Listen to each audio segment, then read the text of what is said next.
Salut à toutes et à tous, c'est Fireshot. On se retrouve aujourd'hui pour une vidéo sur Adobe Photoshop CS6. Je vais essayer de vous montrer comment on fait un wallpaper. Alors pour commencer, on va lancer Photoshop. Vous allez aller dans Fichier, Nouveau. Vous mettez 1280 x 720, qui est la taille d'un wallpaper. Bien sûr, il faut se mettre bien en pixels.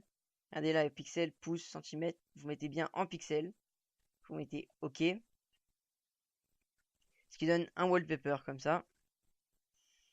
Ensuite, vous mettez un arrière-plan. Personnellement, j'ai pas mal de textures, donc je vais mettre une texture. Après, c'est libre de choix pour vous, hein. Faites comme vous voulez. Hop, moi je vais vous mettre c'est texture. Je vais agrandir le calque. Ensuite, j'applique. J'applique la transformation. Ensuite, ben, on va mettre un petit texte. Personnellement, je vais marquer tuto. Après, vous écrivez comme vous écrivez ce que vous voulez. Voilà, donc on le rend bien au milieu. On applique. Ensuite, on fait clic droit, option de fusion, contour. Là, vous choisissez la couleur de votre contour. Personnellement, je vais mettre un blanc. Après, voilà, le contour, ça dépend de la couleur de votre texte. S'il est noir, on va pas mettre du noir. Là, on va regarder à peu près ce que ça donne, hein. Vous voyez que ça donne un truc plutôt pas mal. Donc, on va mettre OK. Donc là, on voit notre texte avec le contour blanc. Vous pixelisez le texte. Vous faites CTRL et vous cliquez sur la vignette ici. Ensuite, vous faites Alt, plusieurs fois pour avoir un texte un minimum 3D. Ensuite, vous faites CTRL D pour désélectionner ceci. CTRL T pour sélectionner le texte. Clic droit, perspective ou torsion comme vous voulez.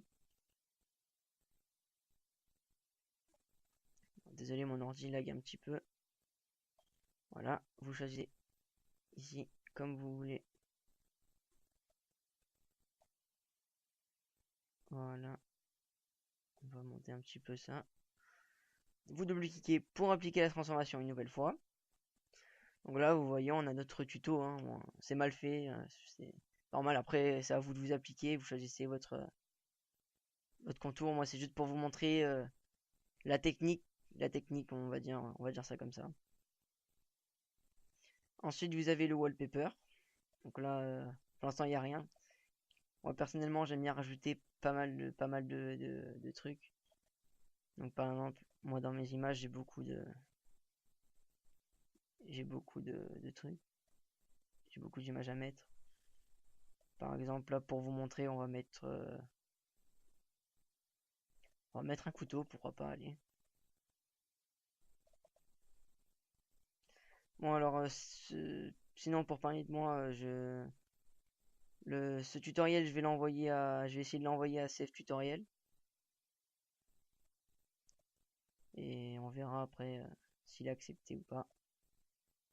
Bon, s'en revenons au tutoriel. Alors, vous allez prendre votre image. Vous allez prendre l'outil gomme magique.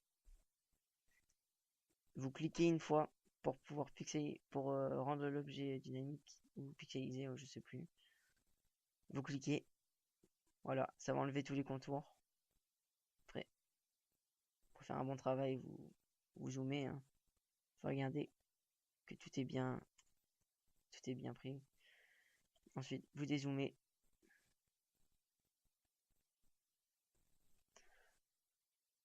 Donc là, vous voyez, vous avez votre image là. Là ensuite, là, c'est maintenant qu'on va va choisir la taille et tout. Hop, mettez ça là comme ça. Donc, vous voyez là, ça donne euh,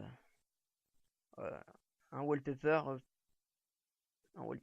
potable, on va dire. Ensuite, après, voilà, c'est libre de choix pour vous. Vous mettez un petit peu tout ce que vous voulez. Vous pouvez rajouter beaucoup de choses. Euh, Si vous me demandez, après, je pourrais vous mettre en lien tout ce que j'ai, moi, mon GFX Pack que j'ai récupéré à une chaîne. Bon, si je le fais, je vous mettrai le lien de la chaîne de celui qui a créé ce GFX Pack. Pour pas, pour une histoire de droit d'auteur, bien sûr.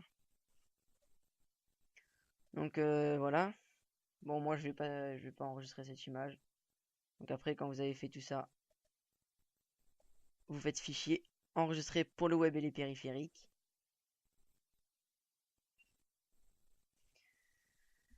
Et après, ben, vous faites entrer dans le web et les périphériques ici. Et voilà, après, ça va vous demander où vous voulez enregistrer l'image. Moi, je fais échappe puisque j'ai pas envie d'enregistrer cette image. Ensuite, vous quittez Photoshop. Voilà, moi, j'enregistre rien. Je vous conseille d'enregistrer, hein. Si vous voulez après retoucher, c'est toujours bien. Donc, ce tutoriel est terminé. J'espère que j'aurai aidé pas mal de personnes. Ben, je vous dis à plus pour un nouveau tutoriel. N'hésitez pas à liker la vidéo si ça vous a plu.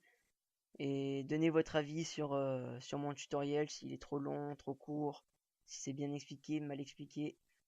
C'est mon premier tutoriel, donc j'ai besoin d'avis. Allez, merci. Au revoir à tous.